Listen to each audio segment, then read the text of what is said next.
नमस्कार दोस्तों आज की ये जो अपवीति है, ये अपवीति हमें भेजी है मनीष शर्मा जी ने, जो मेरठ के रहने वाले। मनीष शर्मा जी के सामने एक वाकया हुआ। जब वह सत्य के साथ में गए थे तो उनके सामने प्रभु ने एक व्यक्ति की पोल खोल दी। तो मनीष शर्मा बताते हैं कि उनको यकीन नहीं था कि जो सामने प्रवचन दे रहे हैं, जो प्रभु जी हैं, जो नारायण साकार हरि जी हैं, क्या उनके अंदर इतनी शक्ति है जो वे लोगों के मन की इच्छा को जान ले। मनीष कभी भी यह बात नहीं समझते थे कि जो नारायण साकार हरि जी हैं वह भगवान हैं। बस वह एक ये समझता था कि ये तो बस एक साधारण से व्यक्ति हैं और लोगों को बस वचन दे रहे हैं, ज्ञान दे रहे हैं और लोगों को अच्छा मार्ग दे रहे हैं। बस लोग इसी के लिए इनके यहाँ पर आते हैं। लेकिन जब मनीष ने खुद आंखों देखा, हाल देख लिया, तो उसे यकीन हो गया कि जो नारायण साकार हरि जी वह साधारण व्यक्ति नहीं है, वह सच में इस ब्रह्मांड के मालिक। दरअसल वाकया क्या हुआ, क्या घटना घटित हुई, उस घटना को चलिए हम आपको बताएं। दोस्तों ये बात है लगभग आज से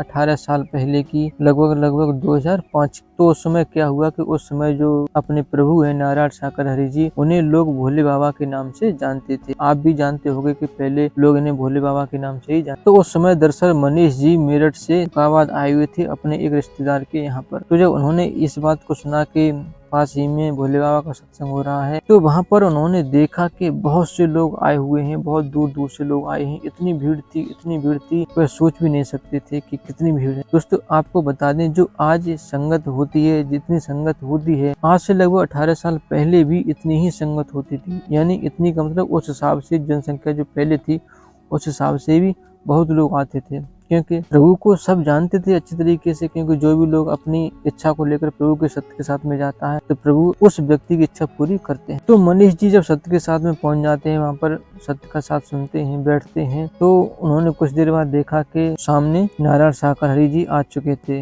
यानी भोले बाबा जी बैठ चुके थे। क्योंकि मनीष बताते हैं कि उन्होंने पहले भी सुन रखा था कि भोले बाबा के नाम से कोई व्यक्ति है, कोई बाबा है जो लोगों को सत्संग सुनाते हैं, लोगों को वचन देते हैं। तो उसी बात को लेकर के मनीष सत्य के साथ में आया हुआ। जब सुन रहा था तो प्रभु जी वचन दे रहे थे, तो पंडाल में काफी लोग खेल भी रहे थे। जो जिनके ऊपर भूत प्रेत का साया था, मसान का साया था, तो वो लोग खेल रहे थे, माफी मांग रहे थे। और कुछ लोग अपनी चर्चाएं भी कर रहे थे जो सत्य के साथ में आए थे, जो सत्य के साथ से जुड़े, उनके जीवन में क्या बदलाव हुआ, क्या परिवर्तन हुआ, प्रभु के सत्य के साथ में आने से उनकी क्या क्या बीमारी ठीक हो गई, यानी इन सभी की चर्चाएं भी हो रही। तो कुछ देर बाद जब ये चर्चाएं समाप्त हो जाती हैं तो प्रभु वचन देने लगते हैं। तो कुछ देर बाद तो प्रभु ने चेतावनी दी कि आप लोगों के सामने, आप लोगों के बीच में ही एक ऐसा व्यक्ति आया है जो घर से कुछ प्रसाद बना के लाया है और उसमें जहर भी मिला करके लाया है। दरअसल वह इस मकसद से आया है कि देखते हैं, आज प्रभु की परीक्षा लेते हैं कि जो भोले बाबा हैं सच में भोले बाबा हैं या फिर लोगों को लूट रहे हैं, लोगों को उल्लू बना रहे हैं। इस मकसद से आया है, सिर्फ और सिर्फ उसका मकसद है कि परीक्षा लेने के लिए आया है। तो मैं उस व्यक्ति से कहना चाहूंगा, जहाँ कहीं भी बैठा है, मेरी बात को सुन रहा है तो अभी खड़ा हो जाए। यदि नजरअंदाज करेगा, मेरी बात को नहीं सुनेगा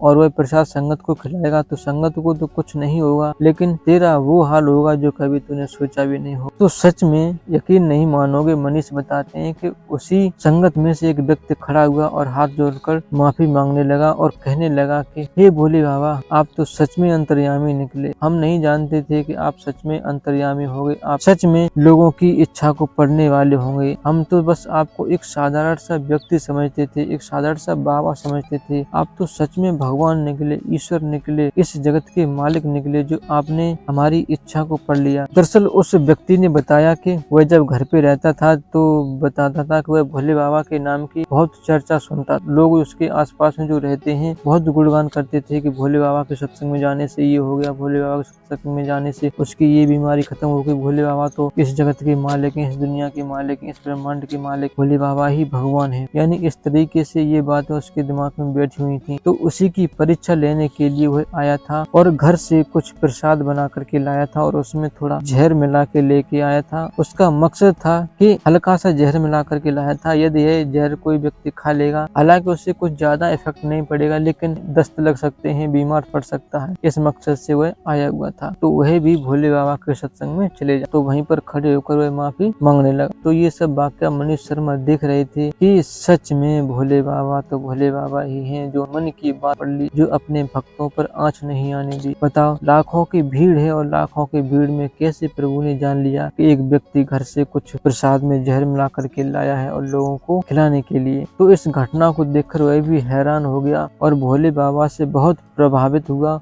और फिर तब से वह सत्य के साथ में जाने लगा। जहाँ कहीं भी सत्य का साथ होता था वह सत्य के साथ में जरूर जाया करता था।